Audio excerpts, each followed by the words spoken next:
हर हर महादेव, देवों के देव महादेव के चरण में प्रणाम करता हूँ। दुर्गा माँ के चरण में प्रणाम करता हूँ। सरस्वती माँ के चरण में प्रणाम करता हूँ। गणेश भगवान के चरण में प्रणाम करता हूँ। गुरु भाई गुरु बहनों के चरणों में प्रणाम करता हूँ। गुरु भाई गुरु बहन, आज मैं एक कथा और कहानी सुनाने जा रहा हूँ, जो कृपया ध्यान से सुनिएगा। आज इस समय के अनुसार जो घटना घट रहा है आजकल, उसी को आधारित पर आज मैं एक कहानी और शिव चर्चा सुनाने जा रहा हूँ कि हर घर में दिन प्रतिदिन कलह कलेश, गुस्सा, लड़ाई झगड़ा क्यों हो रहा है। दिन प्रतिदिन भाई भाई जो जब पैदा लेता है तो एक रहता है, लेकिन बाद में वो एक दूसरे का भी दुश्मन बन जाता है। हर भाई राम लक्ष्मण की तरह क्यों नहीं होता है। जबकि हम लोग बहुत सा कृष्ण कथा सुनते हैं, रामायण देखते हैं, राम जी को वर्णन करते हैं, लेकिन उस तरह क्यों नहीं है। आज का समय के अनुसार देखते हुए गुरु भाई गुरु बहन, आज मैं एक शिव चर्चा कथा सुनाने जा रहा हूँ।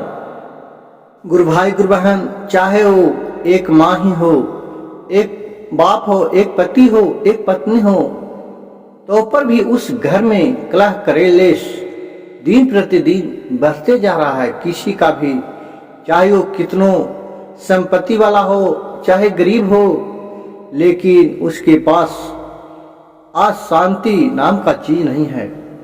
इसी चीज पर मैं आज अपने चैनल के ओर से शिव भक्त सविता ओर से आज एक शिव चर्चा प्रस्तुत करने जा रहा हूँ। ये कृपया गुरु भाई गुरु बहन इस कहानी को अंत तक सुनिएगा। आपको इस कथा को सुनने मात्र से ही आपको सारी कष्ट दूर हो जाएंगे, जो आप ध्यान से सुनिए।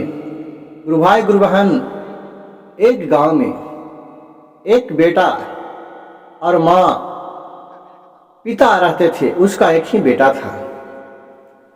वो अपने बेटे को बहुत लाड दुलार से पोसा पाला, दुखड़ा मजूरी करके पढ़ाया लिखाया। जब बेटा सियान हो गया तो गुरु भाई गुरु बहन, हर माँ बाप को ख्वाब होता है कि मेरे जब बाल बच्चे सियान हो गए तब इसका मैं शादी विवाह कर देता हूँ, कि जिससे आगे हमको खाना पीना और घर में एक काम करने वाली बहू आ जाएगी।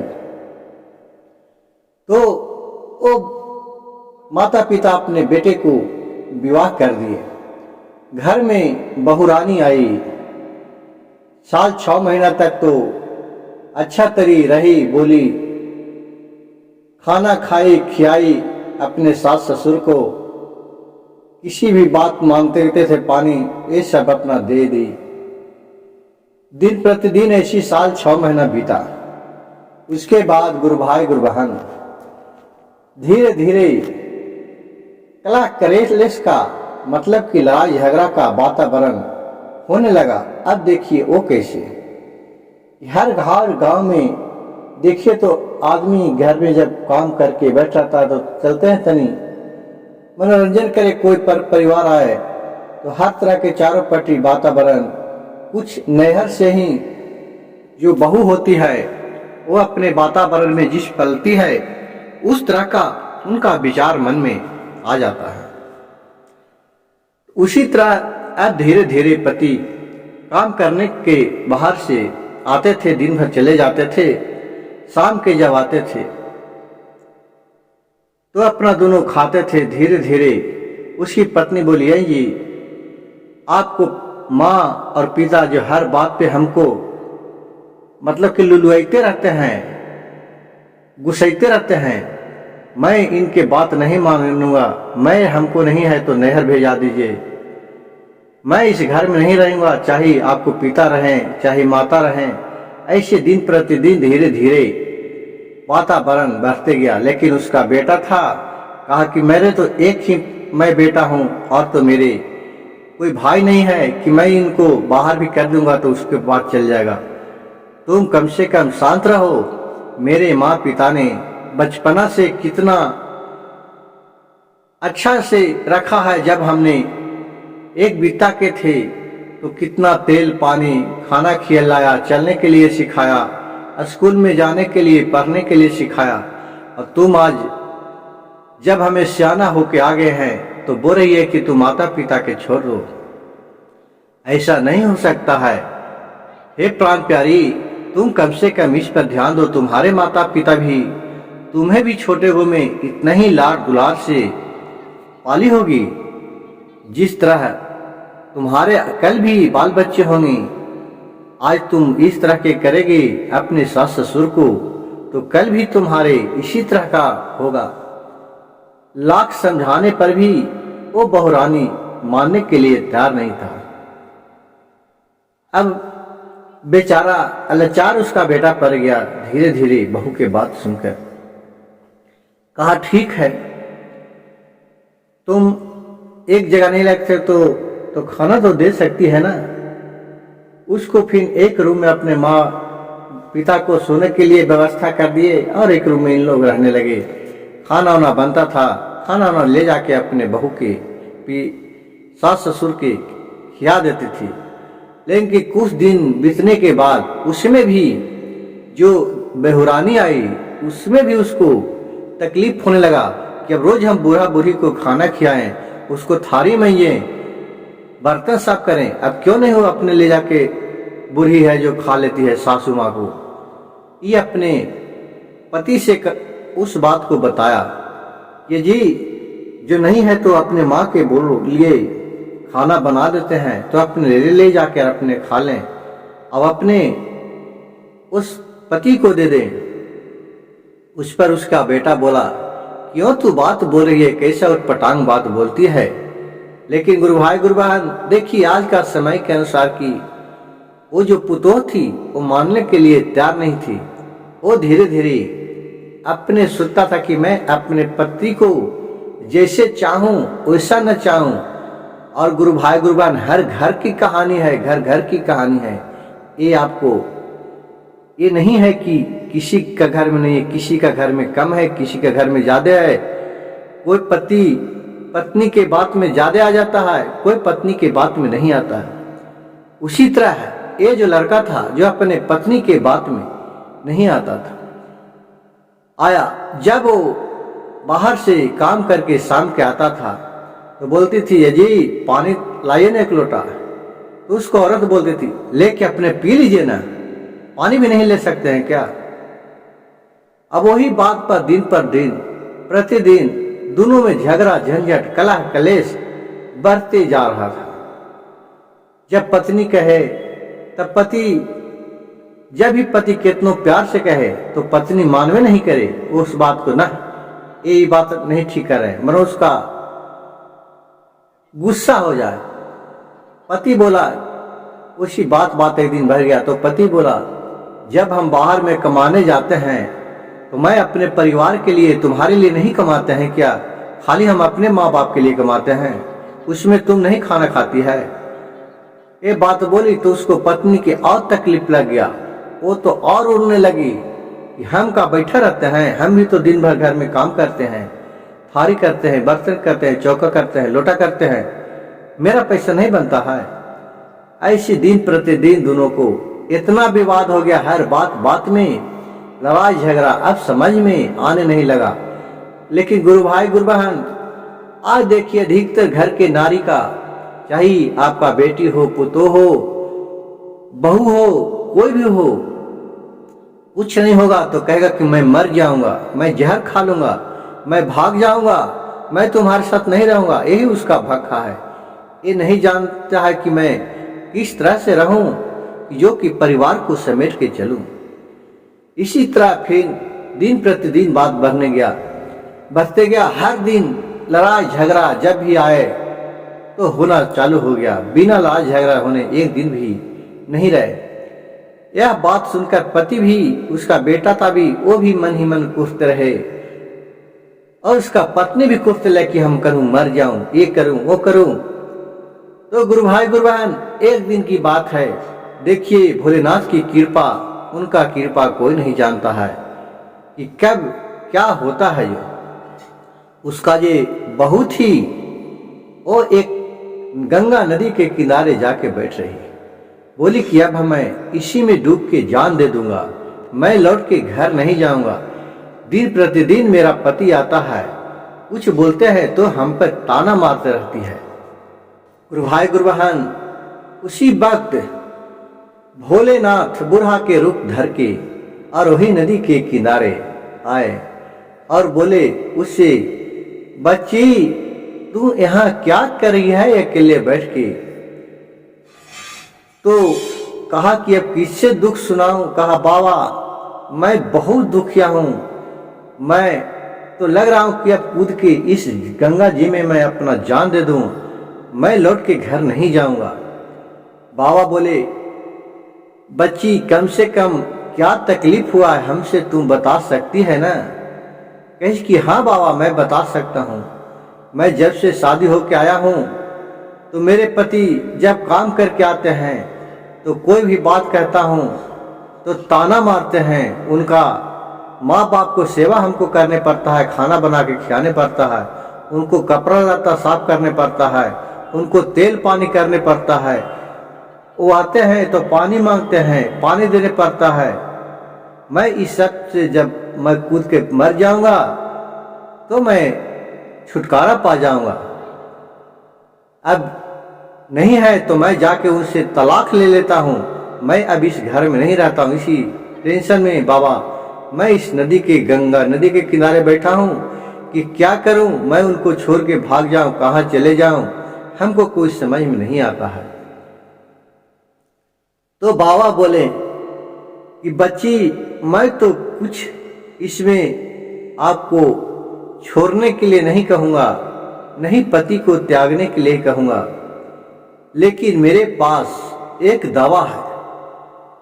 वो दवा को अगर तू खा के देखेगा और मेरी बात मानेगा तो हो सकता है कि ठीक हो जाए।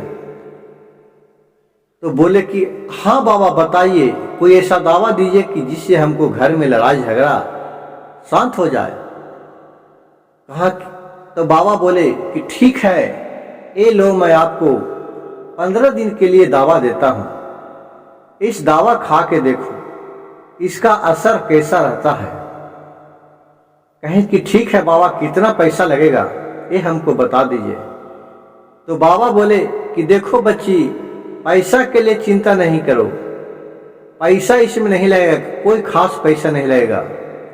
जो पैसा लगेगा एकदम नॉर्मल पैसा लगेगा, उसको मैं तुम्हें बता दूंगा, लेकिन आगे तुम इसको दवा को उपयोग करके देखो, अगर फायदा होगा तब फिर तुम आगे बताना। बाबा ने एक शीशी में दवा दिए और बोले कि लो यह दवा है, जब तुम्हारे पति सांझ के आते हैं तो इस दवा को 5 बूंद अपने मुंह में डाल लेना और जो भी वो कहें वो काम सीधा तुम करते जाना और एकदम नहीं बोलना। कम से कम 1 घंटा की तो बात है, बाकी की तो बात नहीं है। तुम 1 घंटा तक नहीं बोलना, फिर आपको जो इच्छा होगा ये बोलना। अगर उसके बीच में तुम अगर बोल देगी तो तुम्हारे शरीर में फोड़ा फुंसी और लहर देने लगेगा, जिसका उपाय कुछ नहीं है, और इससे तुम 12 घंटे तक लहर से व्याकुल रहेगी, उसके बाद ही शांत होगा। कहे कि ठीक है बाबा दीजिए दवा, लेकिन पैसा क्या हुआ? बाबा दावा दिए। तो बोले कि जाओ इसका 15 दिन के बाद आना, तब तुम्हें पैसा के लिए बताऊंगा। फिर 15 दिन के बाद इसी जगह पर मिलना। और फिर वो दवा लेकर घरे चले गए। अब पति को देखने आशा हुआ कि अब 5 बजे 6 बजे शाम के पति आते हैं, तो वो 5 बूंद अपना देखे पति आने का समय हुआ था, 5 बूंद अपना मुंह में डाल ली। अब पति आए, कहें घरे आए जी? हाँ आ गए। एक चुपचाप रही, उनको 1 लोटा पानी ले जाकर दिया। अब उसको पति को तो गुस्सा करने का आदत था, रोज के रोज लड़ता था, आदत बन जाता है गुरु भाई गुरु बहन। तो बोले कि जूता खोल दो, जूता भी खोल कर रख दिया, बाकी कुछ नहीं बोल रहा है। फिर कहा खाना लाओ, खाना भी ला के आगू में दे दिया, खाना भी पति खा लिए, वहां से थारी भी हटा दिए, लेकिन एक गुरु बहना कुछ भी नहीं बोली। ऐसी 1 दिन हुआ, 2 दिन हुआ, 3 दिन हुआ, 4 दिन हुआ, 5 दिन हुआ, और रोज पर रोज आए तो और न बोले। तो उसका पति था तो आज तो नहीं ज्यादा उब दे कि ताकि क्यों नहीं बोल रहा है। अब 4 दिन तक वो जैसे कहे वैसे उसका पत्नी करते जाए, उसका माँ बाप का भी सेवा टहल करे, खाना दे दे, ला के थारी में दे, सारी काम मतलब कर दे, बस 1 घंटा तक। अब 1 घंटा के बाद फिर क्या है कि जब उसका पति कुछ बोलवे नहीं करते, भी नहीं बोले, अपना दोनों खाए पिए सो रहे। जब 8 दिन हो गया गुरु भाई गुरु बहन, तो उसका पति सोचता कि ओह अब क्या बदलाव आया मेरे पत्नी के ऊपर, एक इतना बदल गई, हमको तो समझ में नहीं आ रहा है, अब हम काहे को बोले। अब उसका बेचारा पति था, वो भी अपने पत्नी से प्यार करने लगे धीरे धीरे। अब खाना बना रहे हैं तो उसमें भी वो जाके हाथ बटा दे रहा है, और कोई काम कर रहे हैं, अब मान लिया जाए कि पिताजी को माँ के पास खाना दे दिया, अब ये थोड़ा काम में दूसरा फंस गया तो वहां से थारी भी उठा के उसका पति ला दे रहा है। अब दोनों में गुरु भाई गुरु बहन इतना प्रेम बढ़ गया, 15 दिन में एकदम घर है जो कलह कलेश से शांति मिल गया और एकदम स्वर्ग की तरह जगमगाने लगा। गुरु भाई गुरु बहन, जब किसी घर में कलह कलेश, लड़ाई झगड़ा, गुस्सा नहीं रहता है, शांति रहता है, तो उस घर में लक्ष्मी का वास होता है, महादेव का कृपा होता है, सब देवता देवी का वास होता है, घर का भी देवता देवी सुख शांति से रहते हैं, मन को शांति मिलता है। अब 15 दिन के बाद फिर वो गए वही सी जगह पे, तो बाबा फिर भेटे आए भोलेनाथ बुढ़ा के रूप में। तो बोले अपने उसी दुखियाने से कि बच्ची कैसे रहा मेरे दवा का असर बताओ। बोला कि बाबा वो दवा तो बहुत फायदा किया, इतना दिन में तो मेरे पति ही बदल गए, ऐसा बदल गए कि हमको तो समझ में नहीं आ रहा है। जब हम खाना बनाने लगते हैं तो साथ में वो खाना बनाने के लिए हाथ बटा देते हैं, पानी ला के पी लेते हैं, नहीं है तो आते हैं तो अपने से पैर भी धो लेते हैं। ये कितना बाबा और भी हमको दवा दे दीजिए 15 दिन के लिए, और कितना पैसा हुआ जो भी बता दीजिए। तो भोलेनाथ बोले कि बच्ची मैं आपको कोई दावा नहीं दिया था, मैं गंगा जल था, और तुमको गंगा जल दिया था, और तुमको इतना समझाया था कि कम से कम इसको तुम पी के देखो और 1 घंटा कम से कम शांत रख के देखो। जब तुम खुद शांत रहिएगा तो अगला आदमी कितना बोलेगा, बोल के खुद ही थक जाएगा। अब इसका महसूस उसको बहुत अच्छा होने लगा। अब बोले कि तुमको है तो तुम भोलेनाथ के नित्य दिन सुबह सुबह उठ के और 3 मंत्र का जाप करना। पहला में नमः शिवाय, ओम नमः शिवाय, दूसरा में चर्चा, तीसरे में दया मांगना। सब भोलेनाथ ही आपका दुख दर्द पार कर देंगे।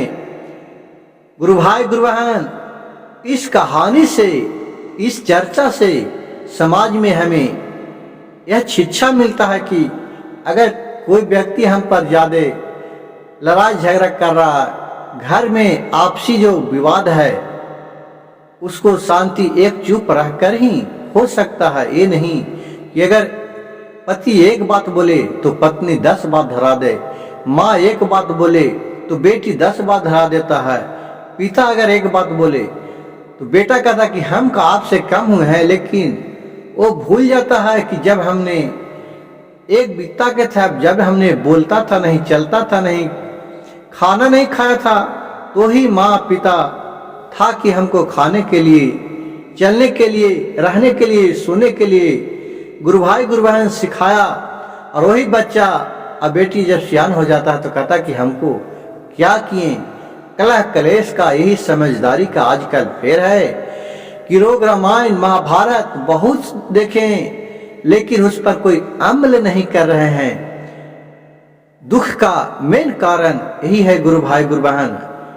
और अगर मेरी कहानी वीडियो अच्छा लगे तो कृपया मेरे चैनल को एक लाइक, सब्सक्राइब और शेयर जरूर कर दीजिएगा, ताकि और भी गुरु भाई गुरु बहन को इस कहानी को सुनने के लिए मिल सके।